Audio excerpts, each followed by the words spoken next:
Nếu như đã có người chồng Billboard cho anh Hề thì làm sao mà bỏ qua được cô vợ xinh đẹp Jin Jin Yu của ả được chứ? Đừng nhìn cỗi vậy mà bạn tưởng cuộc đời của họ trải thảm đỏ từ nhà tới tận trường quay, gương mặt thời trang, dáng sinh ra như để mặc đồ Hunter Culture, đi qua Seoul Fashion Week, đóng phim đoạt giải rồi bước vào thế giới girl love với một nhân vật lạnh như hóa đơn tiền điện cuối tháng. Nghe rất trơn tru ha. Nhưng buồn cười là sự nghiệp của Jin Jin chưa bao giờ đi theo đường thẳng. Cô muốn làm vũ công, lại thành siêu mẫu. Đang làm người mẫu quốc tế, cô lại rẽ sang điện ảnh. Đang được nhớ bằng ánh mắt lạnh, cô lại hát nhạc phim tình đến mức fandom muốn tự nhốt mình trong rãnh cày. Nói chung, Jin Jin nghe như chính, còn đường nghề của cô lại cua gấp hơn tài xế công nghệ sắp lỡ đơn. Tôi sẽ giải đáp cho các bạn vì sao một cô gái từng thừa nhận mình hay lo, dễ khóc và không lúc nào cũng tự tin, lại liên tục bước vào những nơi mà người bình thường như tôi đứng ngoài cửa đã muốn xin phép đi về nhà. Nghệ danh hiện tại của cô là Jin Jin Chu, một nghệ sĩ Thái gốc Hoa hoạt động ở 3 mảng người mẫu, diễn xuất và âm nhạc. Hồ sơ GMMTV dùng tên Pariyapit Yu, còn một số tác phẩm và bài phỏng vấn cũ ghi Varisara hoặc Varisara Yu. Nên thấy, hai cách gọi cũng đừng tưởng fandom vừa đào chị em sinh đôi. Cô sinh ngày 1 tháng 4 năm 1997 và cô cao 1m74. Vâng, sinh đúng ngày cá tháng 4, nhưng chiều cao thì không đùa.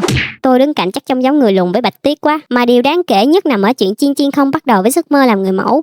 Cô từ nhỏ mê nhảy, từng khóc xin mẹ cho đi học vũ đạo, thậm chí từng làm người dẫn chương trình thiếu nhi. Rồi trường học nhìn cô bé có tay dài, chân dài, cổ dài và gương mặt khác biệt mới gợi ý gia đình thử đưa cô đi thi người mẫu. Đây là kiểu khoảnh khắc mà vũ trụ nói: em thích nhảy đúng không? Được, nhưng trước hết thì em đi thẳng một đường trên giày cao gót cho chị xem. Năm 2012, khi mới 15 tuổi, Jin Jin thắng Thái Supermodel Contest. Ban đầu cô không nghĩ mình sẽ theo nghề mẫu nghiêm túc, nhưng công việc cứ đến và sàn diễn cứ mở. Ở tuổi đó, phần lớn người ta cố sống sót qua ảnh thẻ học sinh. Jin Jin đã phải học cách điều khiển ánh mắt, dáng đi và thần thái trước hàng trăm người. Tôi hồi đó điều khiển mỗi mái tóc cũng thất bại. Nền tảng đó tạo ra một thứ rất Jin Jin. Cô trong điềm tĩnh dù bên trong chưa chắc đã yên. Trên sàn diễn, cảm xúc phải nén vào ánh mắt, góc cằm và nhịp bước. Cho nên sau này khi cô đóng những nhân vật lạnh hoặc bí ẩn, khán giả thấy tự nhiên. Cô đã tập kể chuyện bằng cơ thể từ rất sớm.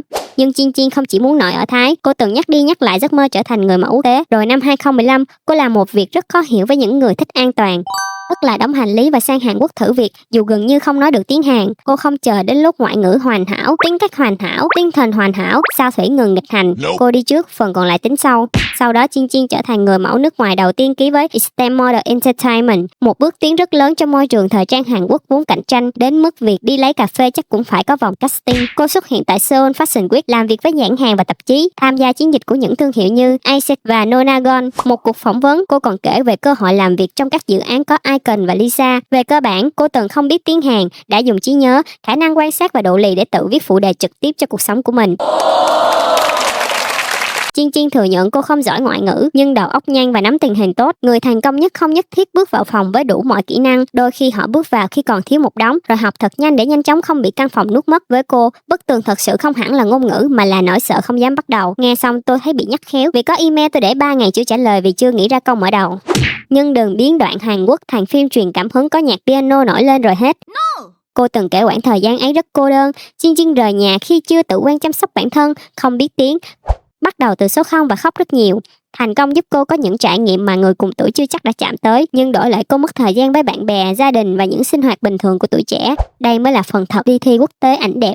Còn tối về một mình, không hiểu người ta đang nói gì, lại chẳng biết nhờ ai sửa bóng đèn. Sự đối lập này sau đó vô tình trở thành chất liệu cho vai diễn của Jin Jin trong Upworld năm 2018. Cô vào vai Chun, một cô gái làm marketing bề ngoài mạnh, quyết liệt và luôn muốn chiến thắng, nhưng bên trong lại rất nhiều bất an. Jin Jin từng nói, càng đọc và càng diễn, cô càng thấy mình giống Chun. Người ngoài nhìn vào thấy cả hai đều tự tin, còn bên trong thì dễ tổn thương, suy nghĩ nhiều và có lúc không thích chính mình. Upworld giống một tấm gương hơi phủ. Jin Jin phải bỏ dáng người mẫu, ngừng suy nghĩ góc nào đẹp nhất và học cách trở thành người bình thường trên màn ảnh. Người mẫu biết kiểm soát, diễn viên đôi khi phải để nhân vật phá kiểm soát đó đi.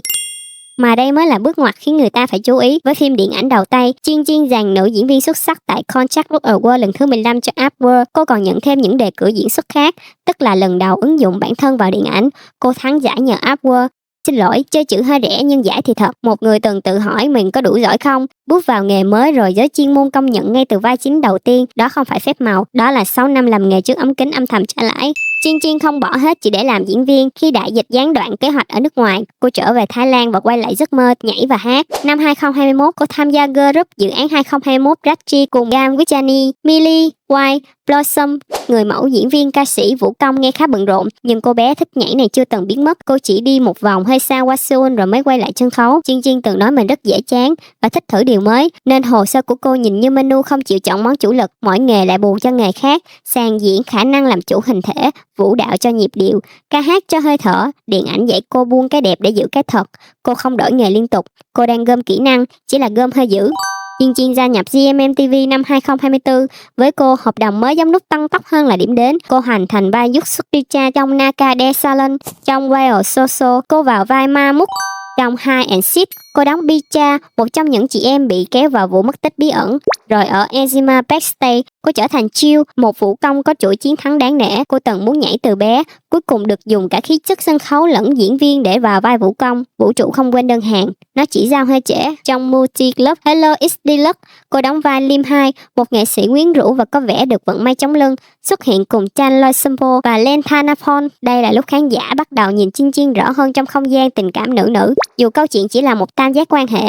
Rồi đến Anime with Benefit năm 2026, GMMTV đưa Chan và Jin Jin thành một cặp đôi trung tâm. Chan đóng vai La, trưởng bộ phận kinh doanh, Jin đóng vai White, trưởng bộ phận kế toán lạnh lùng đối lập với La gần như từ màu đến tính cách hơi thở. Hai người công khai cạnh tranh ở công ty, nhưng bí mật bước vào một mối quan hệ không đơn giản. Rồi dần dần để cảm xúc vượt khỏi bản hợp đồng vô hình ban đầu. Nói bằng ngôn ngữ fandom, thuyền này không xuất phát từ bến ngọt ngào, nó lao thẳng ra biển bằng một cuộc hậu chiến, sau đó mới phát cẩu lương. White hợp Jin Jin ở một điểm rất nguy hiểm, vẻ ngoài sắc và khả năng giữ cảm xúc sau ánh mắt. Nhưng vai này không chỉ cần lạnh, nếu lạnh từ đầu đến cuối thì đó là tủ đông, không phải nhân vật. Jin Jin phải để người xem thấy từng khe nước nhỏ, một lần chần chừ, một ánh mắt kéo dài, một câu nói cứng như giọng đã mềm đi. Họ chị em bắt đầu zoom cảnh quay chậm để so ánh mắt cũng vì vậy. Không ai rảnh đâu, chỉ là fandom đang công tác điều tra không lương thôi.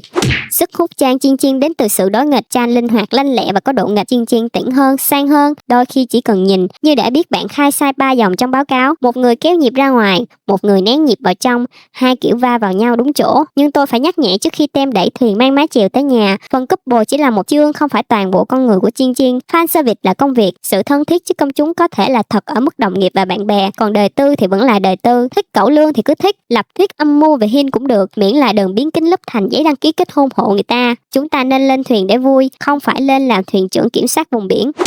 Về âm nhạc, Anime with Benefit cũng kéo Jin Jin trở lại phòng thu. Cô hát ca khúc ở Fade cho nhạc phim, đồng thời có các bài song ca cùng Chan như Don't Wanna, But I Do và Why I Hate You. Tên nhân vật là White, ca khúc cũng là White, còn fandom thì Say. Khoa đặt tên này không cần bartender vẫn phục vụ đúng liều. Quan trọng hơn, nó cho thấy GMMTV không nhìn Jin Jin như một diễn viên có visual mạnh. Họ đang dùng trọn bộ kỹ năng mà cô tích lũy trước giờ: diễn, hát, nhảy, thời trang và khả năng đứng sân khấu. Con người đời thường của Jin Jin làm hình ảnh đã bớt xa cách. Cô từng thừa nhận mình không tự tin mọi lúc. Thời trang là vùng cô chắc tay, còn nhiều chuyện khác vẫn khiến cô thấy chưa đủ tốt, lo và nghĩ nhiều. Lúc không thích bản thân, cô quay lại nhìn hành trình đã đi để nhớ cô bé ngày xưa đã dám theo đuổi giấc mơ thế nào. Tôi thấy chi tiết đó mạnh hơn mọi câu hãy tin vào chính mình in trên cốc giữ nhiệt. Vì Jin Jin không nói sự tự tin là trạng thái bật lên rồi sáng vĩnh viễn, nó giống pin điện thoại hơn. Có ngày đầy, có ngày còn 12% nhưng phải ra ngoài. Cô không để hết sợ mới hành động, cô hành động trong khi vẫn sợ. Rồi kinh nghiệm mới kéo mất pin lên dần. Cô cũng từng nói cuộc sống không hoàn toàn đẹp như người khác tưởng, thành tựu đi cùng cô đơn, cơ hội đi cùng đánh đổi. Có lẽ vì nhiều khoảng cách giữa bề ngoài và bên trong, Jin Jin hợp với những nhân vật trong mạnh nhưng vẫn có vùng mềm được khóa kỹ. Đó là lý do mà cô không nên bị thu gọn thành người đẹp để đóng phim. Visual giúp Jin Jin được thấy nhanh hơn, đúng, nhưng visual không thể tự học tiếng trong lúc làm việc, không thể tự sống ở nước ngoài, không thể tự khán giả diễn xuất, càng không thể gánh một nhân vật qua nhiều tập. Gương mặt mở cửa, kỷ luật giữ cửa, còn can đảm khiến cô dám bước qua. Nếu phải tìm một từ nói hành trình của Jin Jin, tôi chọn dám thử. Cô thi người mẫu dù ban đầu mê nhảy, sang hàng khi chưa có ngôn ngữ, diễn phim lúc nghề mẫu đang chạy tốt, rồi thử hát và bước vào nhiều kiểu nhân vật, mỗi lần đều có khả năng thất bại rất rõ. Cô vẫn đi.